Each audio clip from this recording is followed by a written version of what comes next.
Good morning, precious people. Here we are together. It's another fresh day.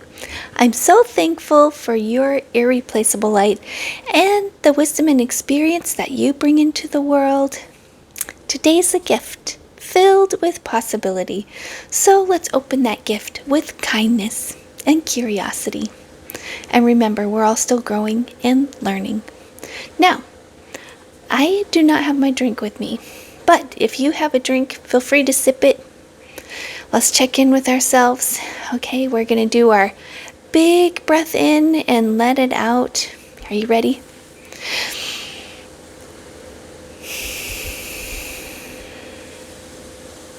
Oh.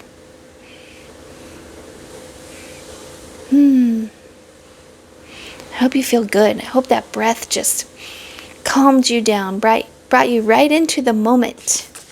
That's what it does for me. It makes me just check my body, make sure I'm okay. Because everything you feel, I really truly believe everything you feel, everything you think, it can manifest as something in your body. Like when you're nervous, you sweat. When you're scared, you have prickles, up your spine or whatever. There's a lot of things that happen that are feelings that can manifest in your body, and one of those things I think is stress, and it can hide out and give you like tension and upset stomach, things like that. So it's good to check in with yourself, make sure everything's feeling okay. Now, this whole week we're trying to talk about this idea of self-care, and not the kind of self-care that's like bubble baths and girls trips and things like that. It's like deep self-care where you're stewarding your body, your mind, your heart. And the thing is, when you do steward those things, it's not like you're just, I just feel better. You're actually ready to make an impact in the world around you. You're ready then to be that parent you want to be. You're ready then to work on those goals, the things that we did last week, goal setting and trying to help in your community, parenting and, working on your marriage. It's when you have already stewarded your energy, your time, your mental state, where you can then work on what's important to you. But you have to work on this first, is the thing. You can't give so much and keep going and giving and drain your own life force and keep everyone around you going unless you take care of yourself. So it's kind of like taking care of your own internal system so you can make those changes in your environment, in your community. Go after that goal that you have. Work on your marriage and your career. So it starts at home. It starts right inside you. Taking care of yourself, like real self-care. There was 5 things I talked about, and it was a little bit different than most of these self-care things that you see. It's like your body is a high performance machine and you have this mission, but when you don't maintain the machine, your mission is going to fail. So Monday we talked about cognitive hygiene, and when you think of that word hygiene, you think, it's just like washing the floor, keeping on top of the laundry, or like brushing your teeth or something. But this is like mental hygiene. This is cleaning up your mental environment.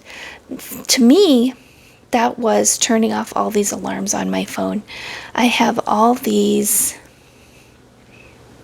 notifications of every app wants me to like buy a taco or something, So we realized that this information overload is a choice, and we can choose clarity.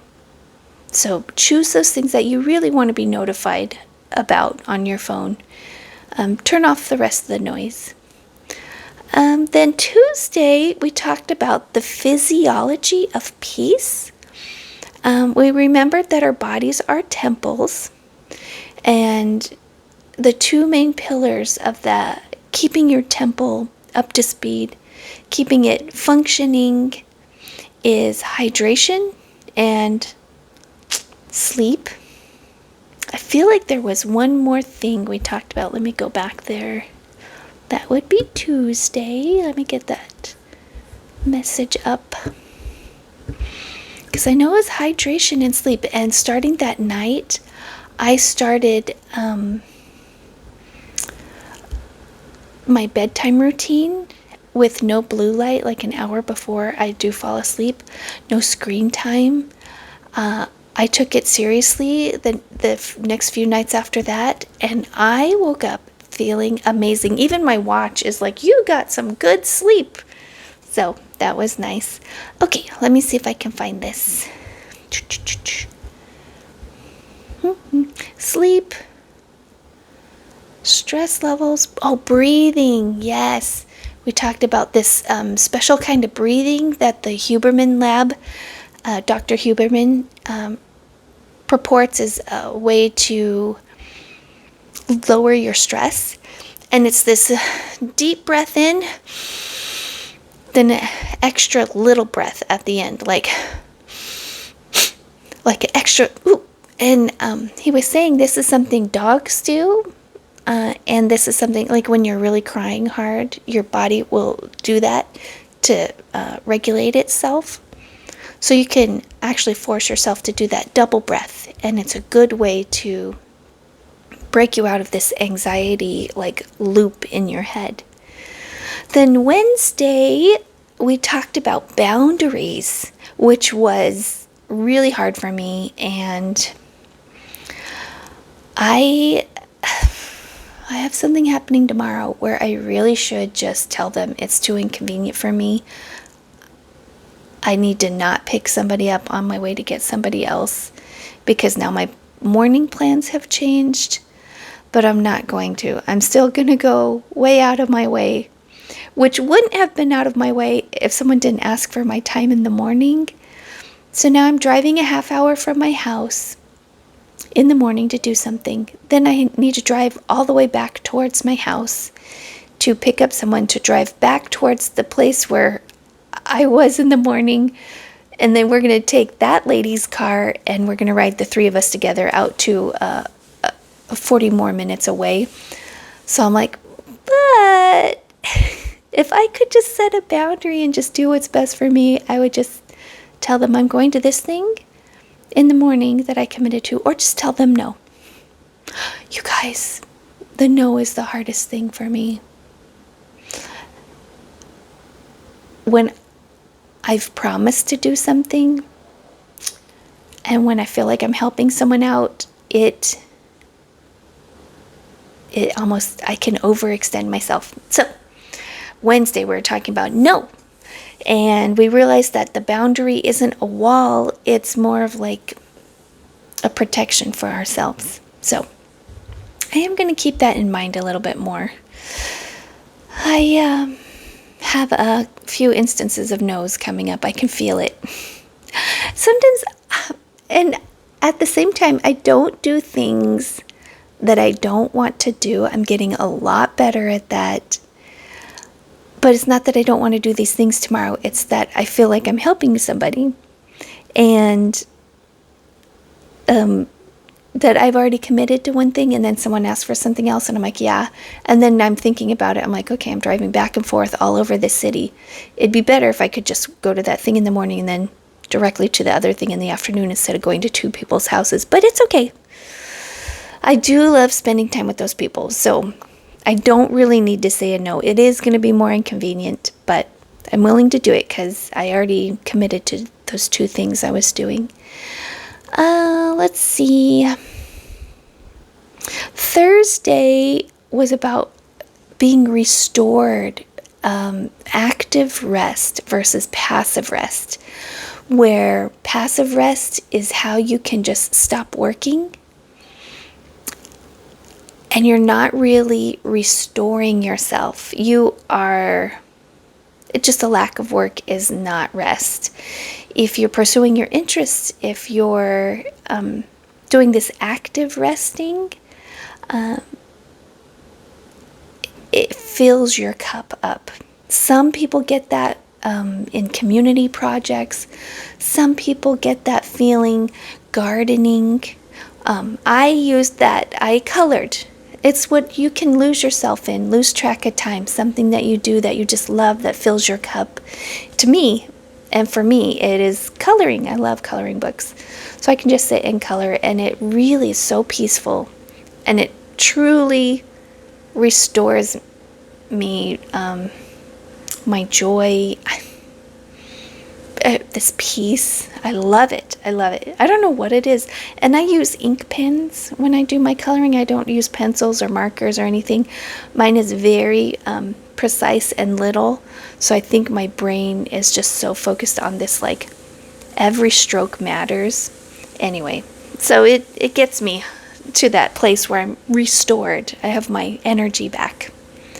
So Friday, we talked about our emotional inventory, which I needed that day. The day before, I made a huge mistake, and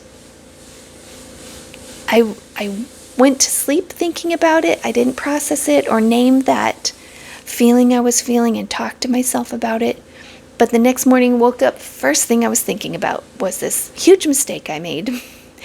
I mean, to me, it was huge in the moment. But even a day later, after I named it, put it on a piece of paper, threw it away. That was one of the activities. That was one of the little homework things I said to do on Friday. It was write down the 3 things that are bothering you that you're thinking of this week. Name it. Name the emotions, because you can't fix it if you don't put a name to it. Like, you're just like, oh, I'm stressed for this. But it's like, is it really stress? Or is it, I'm upset because I feel disappointed. I feel discouraged, or, put name to it and then talk it out. And then those things you wrote on your piece of paper, you throw it in the trash can. So I did that. I feel so better. I'm like, what was I even thinking about yesterday? Why was it such a big deal? As soon as you process it, you can let it go. So we named those weights, we practiced emotional granularity, and then accepted the mercy of a fresh start. Every day is a new day, a brand new start. New mercy every day. Okay. I saw this thing. I love having a little science and a little Bible with everything that I talk about. So the power of this reset, this week of kind of resetting all these areas in our life. Like, why do we need to do it? Science shows that humans have a homeostatic set point. If we don't deliberately reset ourselves, we'll drift toward chaos and burnout. So we have to take time to reset, refocus. So, and in Lamentations, we're told that mercies are new every morning, and that is a spiritual reset button. So when you combine the science of the vagus nerve I was talking about earlier in the week and the spirit of forgiveness, you become untouchable. You can do anything. You can move from that external locus of control, just giving up control, chaos and whatnot. Like the world is just what's happening to me. You move from that external locus into an internal locus of control where you respond with mindfulness. You do that reset. You're stewarding your time, your energy, your mind, your resources. So it's ultimately all of that is your personal responsibility to control all that. Not control it all, but what am I saying? Bring it into submission. To not let everything overwhelm you, not let everything be chaos, and And then you lose that light inside, that power that you have that's been given to you to make differences, to be a good parent, to be that spouse you want to be. All right. I have this list of questions that you can do, like, just to check yourself if anything has made a difference this week, any of these episodes. You can watch them on YouTube. They're all on YouTube. I do a video every day. Put it on YouTube, the Daily Maven. Then I do this recap just to refresh and remind you, hey, this is what we talked about this week if you want to go look at it. So what I'm hoping to do is to reclaim an hour of quiet time today. I want to have enough water and rest so I can be present for my spouse and my children this weekend. I'm going to say no to something unimportant, something that's not important to me. I have to let go of the okay to say yes to the great. I'm going to do that. It's going to be a yes to my family. Boy, I already know what I'm going to lose myself in today. I'm going to be with friends. I'm going to be present. Just find that one thing, if you can, this weekend that you could just lose yourself in it to really restore that energy and joy in your life. Then there is something I need to delete out of my life. I have been thinking of some things I need to clean the clutter out of my life. So it's like spring cleaning. It is springtime. So let's do some spring cleaning in our life as well. All right. I am just so thankful for this week. I love researching all this stuff. I love just the science behind how we think and how to make things better. And then the scripture that reinforces what we're doing, that we're in the right path, we're doing the right thing, improving our lives, using the resources God has given us, using our talents, stewarding what's been given to us, stewarding our time with our family, stewarding just even your time spent cleaning your home or maintaining your environment. You are really doing what you were designed to do, I believe.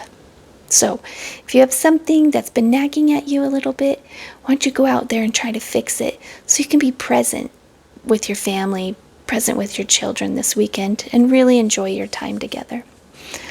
So if anything I talked about in this episode struck a chord with you, sparked a thought, go ahead and leave it in the comments. Also, if you want longer episodes about anything that I talked about today, you'll find them on YouTube. They're all posted on there. So, just so you know, every single day, I just can't say this enough. Every day is a chance to learn and grow and become more wonderful, the wonderful person you are. And the world is just better with your light in it. You are so valued. Thanks for sharing time with me today. I hope you have a wonderful weekend, and I look forward to seeing you on Monday. Bye, guys.